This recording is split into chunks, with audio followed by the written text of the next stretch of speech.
നമസ്കാരം സർ. പുതിയ ആണവ കരാറിന് സമ്മതം നൽകാൻ ഇറാന് മേലെയുള്ള ഒരു സമ്മർദ്ദം കുറച്ചു ദിവസങ്ങളായി വാർത്തയാണ്. അമേരിക്ക നൽകുന്ന സമ്മർദ്ദം. ഈ ഒരു പുതിയ ആണവ കരാറിന് സമ്മതം നൽകിയില്ലെങ്കിൽ നേരിടേണ്ടി വരുന്ന ഭവിഷ്യത്തുകളെ കുറിച്ച് ട്രംപ് ഭീഷണി മുഴക്കുന്നുമുണ്ട്. ഈ ഒരു വിഷയത്തെ നമുക്ക് എങ്ങനെ വിശകലനം ചെയ്യാം? വെളിയിൽ വരുന്ന വാർത്ത അനുസരിച്ച് ട്രംപ് പറയുന്നതിന് തിരിച്ച് ഞങ്ങളെ അടിച്ചാൽ ഞങ്ങൾ തിരിച്ചടിക്കുമെന്നൊക്കെയുള്ള രീതിയിലാണ് ഖമേനിയുടെ ഭാഗത്തു നിന്നുള്ള ഇറാന്റെ വിദേശകാര്യ വക്താവിന്റെ ഭാഗത്തു നിന്നൊക്കെ കഴിഞ്ഞ ദിവസം വന്ന റിപ്പോർട്ട്. പക്ഷെ അതിനകത്തൊന്നും അങ്ങനെ തിരിച്ചടിക്കുമെന്ന് പറയാനല്ലാതെ ഒരടിക്കും ഉള്ള ഒരു സാധ്യത ഇറാനെയൊക്കെ സംബന്ധിച്ചിടത്തോളം ഇന്നില്ല. മാത്രവുമല്ല, ലോകത്ത് ഈ ഏറ്റവും വലിയ ഒരു സാമ്പത്തിക ശക്തിയായിട്ടും അല്ലെങ്കിൽ സൈനിക ശക്തിയായിട്ടും ഒക്കെ നിൽക്കുന്ന രാജ്യം തന്നെയാണ് അമേരിക്ക. പിന്നെ അതിനകത്ത് ഇവർക്ക് എന്തെങ്കിലുമൊക്കെ പ്രോക്സി ഗ്രൂപ്പുകൾ എന്ന് പറയുന്നതാണല്ലോ ഈ പറയുന്ന ഇറാന്റെ ഏറ്റവും വലിയൊരു ശക്തി. ഇറാൻ ഒരു ഘട്ടങ്ങളിൽ പറഞ്ഞിട്ടുണ്ട്, ഞങ്ങൾക്ക് ഇവിടെ ഇരുന്നിട്ട് ഏത് രാജ്യത്തെയും പൊട്ടിത്തെറിപ്പിക്കാൻ പറ്റുന്ന രീതിയിലേക്കുള്ള സംവിധാനമുണ്ട്. അത് ഒരുപക്ഷെ സത്യമാണ്. കാരണം അവർക്ക് ഏത് രാജ്യത്തിനകത്തും ഈ പറയുന്ന പ്രോക്സി ഗ്രൂപ്പുകളെ അല്ലെങ്കിൽ ഈ ടെററിസ്റ്റ് ഗ്രൂപ്പുകളെ ഉപയോഗിച്ച് ആ രാജ്യത്തിനകത്ത് പ്രശ്നങ്ങൾ ഉണ്ടാക്കാൻ കഴിയുന്നു, അല്ലെങ്കിൽ അതിനെ നിയന്ത്രിക്കാൻ കഴിയുന്നതായിട്ടുള്ള രാജ്യമാണ് ഇറാൻ. അതുകൊണ്ട് തന്നെയാണ് ഇറാന്റെ പുറകിൽ ഈ പറയുന്ന അമേരിക്ക ഉൾപ്പെടെ ഇസ്രായേൽ ഉൾപ്പെടെയുള്ള രാജ്യങ്ങൾ നിൽക്കുന്നത്. കാരണം ടെററിസ്റ്റ് ഗ്രൂപ്പുകളെ ലോകത്ത് മൊത്തത്തിൽ സംഭാവന ചെയ്യുകയും അല്ലെങ്കിൽ അവരെ ഉപയോഗിച്ച് ലോകത്ത് മുസ്ലിം രാജ്യങ്ങളെ പോലും കീഴടക്കാൻ നിൽക്കുകയും ചെയ്യുന്ന ഒരു രാജ്യമായിട്ടാണ് ഇറാൻ എന്ന് പറയുന്ന രാജ്യത്തെ ആൾക്കാർ കാണുന്നത്. കാരണം അതിനകത്ത് ഷിയ സുന്നി എന്ന് പറയുന്ന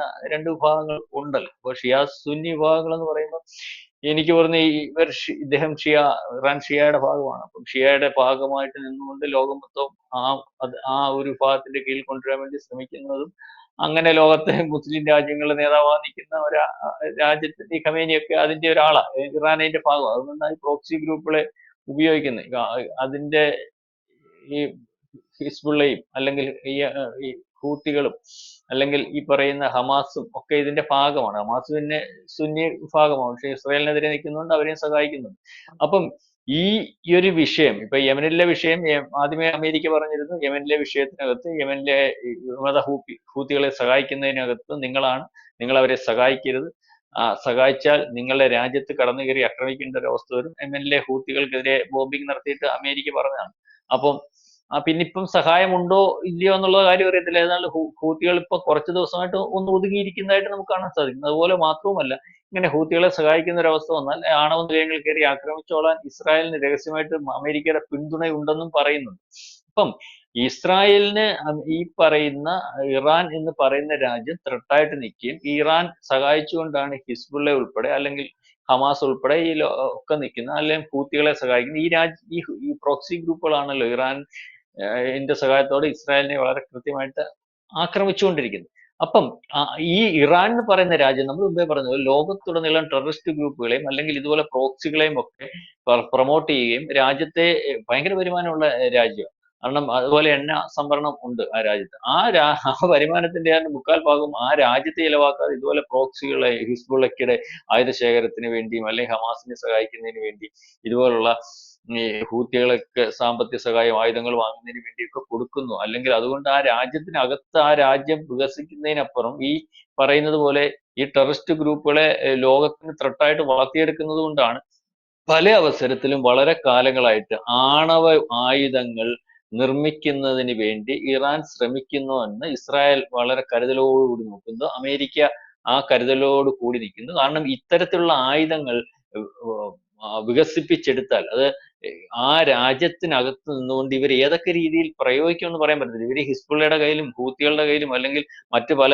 ആൾക്കാരുടെയും കയ്യിലും ഒക്കെ ഇത് കൊടുത്തുവിട്ട് അല്ലെങ്കിൽ രാജ്യത്തുടനീളം പ്രശ്നങ്ങൾ ഉണ്ടാക്കാൻ മറ്റു രാജ്യങ്ങളെ ആക്രമിക്കുന്നതിനും ഒക്കെ തയ്യാറാണ്. കാരണം അത്തരത്തിലുള്ള രാജ്യമാണ്. മറ്റ് ഈ പറയുന്ന ഇന്ത്യയുടെ കൂട്ടോ അമേരിക്കയുടെ കൂട്ടോ ഫ്രാൻസിന്റെ കൂട്ടോ അല്ലെങ്കിൽ സുരക്ഷിതമായിട്ടൊരു സാധനം വെച്ചിരിക്കുമെന്ന് ലോകത്തിന് ബോധ്യമുള്ള രാജ്യങ്ങളല്ല. ഇപ്പൊ ഇതിനകത്ത് അതുകൊണ്ടാണ് ഈ പറയുന്ന ട്രംപ് വന്നതിന് ശേഷം ആണവ കരാർ ഒപ്പിടിക്കുന്നതിനും അതുപോലെ ഈ പ്രോക്സി ഗ്രൂപ്പുകളുടെ സഹായം ഉണ്ടാവത്തില്ല എന്ന് വ്യക്തത വരുത്തുന്നതിനും വേണ്ടി അദ്ദേഹം ശ്രമിക്കുന്നുണ്ട്. മാത്രവുമല്ല, നിങ്ങൾക്കറിയാമല്ലോ, അദ്ദേഹത്തിന് ഒരു ഭയവുമുണ്ട്.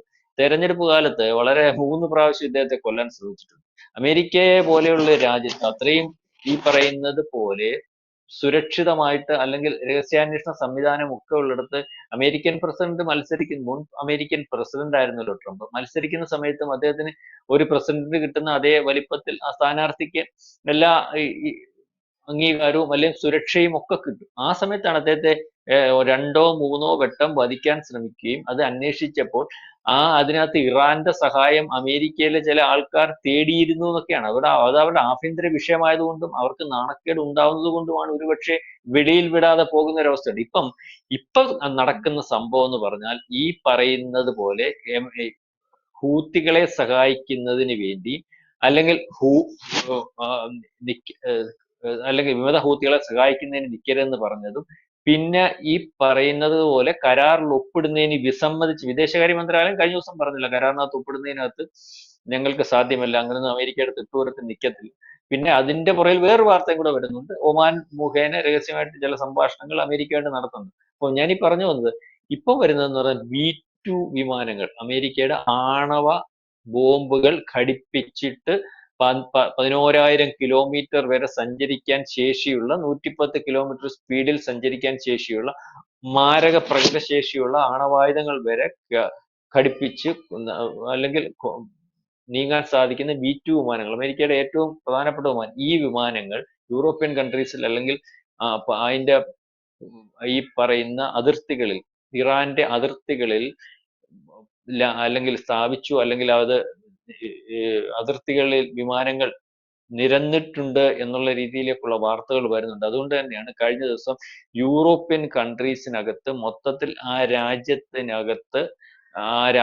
ജനങ്ങൾക്ക് ഒരു യൂറോപ്യൻ കൺട്രീസിനകത്തു നിന്ന് ഒരു നിർദ്ദേശം പോയി 72 മണിക്കൂർ സമയത്തേക്ക് വെള്ളവും ഭക്ഷണവും ഏത് യുദ്ധ സാഹചര്യം വന്നാലും കരുതി കൊള്ളണം. അപ്പൊ അത് എന്തിനാണെന്നുള്ള കാര്യം ലോകത്തിന് മനസ്സിലായിട്ടുണ്ടായിരുന്നില്ല.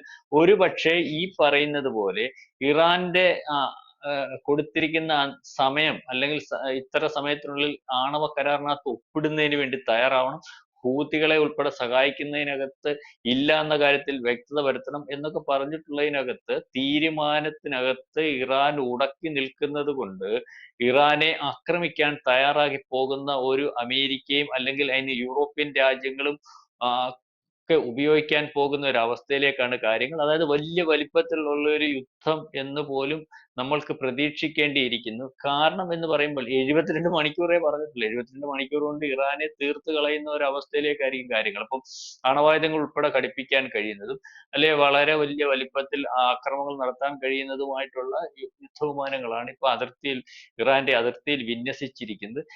ഇസ്രായേലിന് വേണ്ട നിർദ്ദേശങ്ങളൊക്കെ കൊടുത്തിട്ടുണ്ട്. നമുക്കറിയാം, നേരത്തെ ഈ പറയുന്നിടത്ത് ഇസ്രായേലിന് ബൈഡൻ ഇരുന്ന സമയത്ത് സമയബന്ധിതമായിട്ട് ഇറാനെ ആക്രമിക്കാൻ പറഞ്ഞപ്പോൾ തന്നെ ഏതാണ്ട് 4 മണിക്കൂർ കൊണ്ട് ഈ രാജ്യത്തിന് എണീക്കാൻ വയ്യാത്ത രീതിയിൽ 50 കൊല്ലത്തെ പുറകോട്ടടിക്കുന്ന രീതിയിലേക്ക് 4 മണിക്കൂർ കൊണ്ട് ആ രാജ്യത്തിന്റെ പ്രധാനപ്പെട്ട കേന്ദ്രങ്ങൾ മൊത്തം തകർത്തു പോകുന്നതിന് വേണ്ടി ഇസ്രായേലിന് തയ്യാറായിട്ടുണ്ട്. അപ്പൊ അത്രയ്ക്ക് വലിയ സാങ്കേതിക വിദ്യയൊക്കെ ഉള്ള രാജ്യങ്ങളാണ് ഈ ഇസ്രായേലും അമേരിക്കയും ഒക്കെ. ഇവര് രണ്ടും കൂടെ ഒന്നിച്ചു നിന്നുകൊണ്ട് ഒരു രാജ്യത്തെ ആക്രമിക്കുന്നതിന് വേണ്ടി തയ്യാറാവുന്ന ഒരു അവസ്ഥ വന്നാൽ ആ രാജ്യം പൂർണ്ണമായിട്ടും ഇല്ലാതായി പോകുമെന്നാണ് നമുക്ക് മനസ്സിലാക്കാൻ സാധിക്കുന്നത്.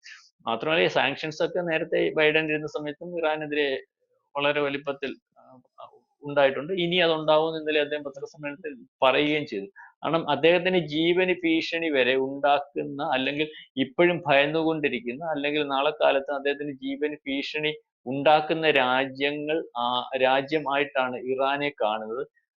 ഒരുപക്ഷെ അദ്ദേഹത്തിനെ കൊല്ലാൻ ശ്രമിച്ചതിനകത്തുനിന്ന് അദ്ദേഹത്തിനും അല്ലെങ്കിൽ അവരുടെ ആഭ്യന്തര അന്വേഷണത്തിനകത്തു നിന്നും ഇറാന്റെ പങ്ക് വളരെ വ്യക്തമായിട്ടുള്ളതാണ്. കാരണം ഇത്തരത്തിൽ അമേരിക്ക ഇപ്പോഴും പറയുന്നു, അമേരിക്ക ഞങ്ങളെ അടിച്ചാൽ ഞങ്ങളുടെ ശക്തി എന്താണെന്ന് നിങ്ങൾ തിരിച്ചറിയുമെന്ന് ഇറാൻ വെല്ലുവിളിച്ച് പറയുന്നു. അല്ലെങ്കിൽ ഇന്നലെ ഇറാന്റെ ആഭ്യന്തര സംവിധാനം അല്ലെങ്കിൽ വിദേശകാര്യ സംവിധാനം അത്ര പറയുന്നതിന് തയ്യാറാവുന്നു. ഒരുപക്ഷെ രാജ്യം വേറെ രാജ്യമായിട്ട് എതിർത്ത് നിൽക്കുന്നതിന് വേണ്ടി അങ്ങനെ പറയുന്നതാണോ? ഇനി ഏതെങ്കിലും രീതിയിലേക്കുള്ള ഒരു സഹായവും അല്ലെങ്കിൽ അത്തരത്തിലുള്ള ശക്തിയും അല്ലെങ്കിൽ രഹസ്യ സംവിധാനങ്ങളോ ആയുധങ്ങളോ ഒക്കെ അവരുടെ കയ്യിൽ ഉണ്ടോ എന്ന് പോലും അറിയാൻ സാധിക്കുന്നില്ല. ഇന്നലെ അത്തരത്തിലാണ് സംസാരിച്ചത്. ഞങ്ങളുടെ മിസൈലുകളുടെയും ഞങ്ങളുടെ കയ്യിലിരിക്കുന്ന ആയുധങ്ങളും എത്രത്തോളം ഉണ്ടെന്ന് നിങ്ങൾക്ക് അറിയത്തില്ല.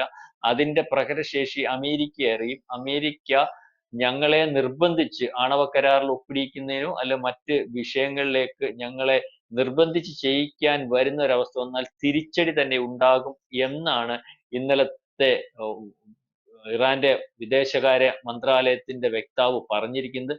ഏതായാലും സമയം തീരാൻ പോകുന്ന ഒരവസ്ഥ, അതായത് അമേരിക്ക കൊടുത്തിരിക്കുന്ന സമയം തീരാൻ പോകുന്ന ഒരവസ്ഥ ഉണ്ടാകുന്നു.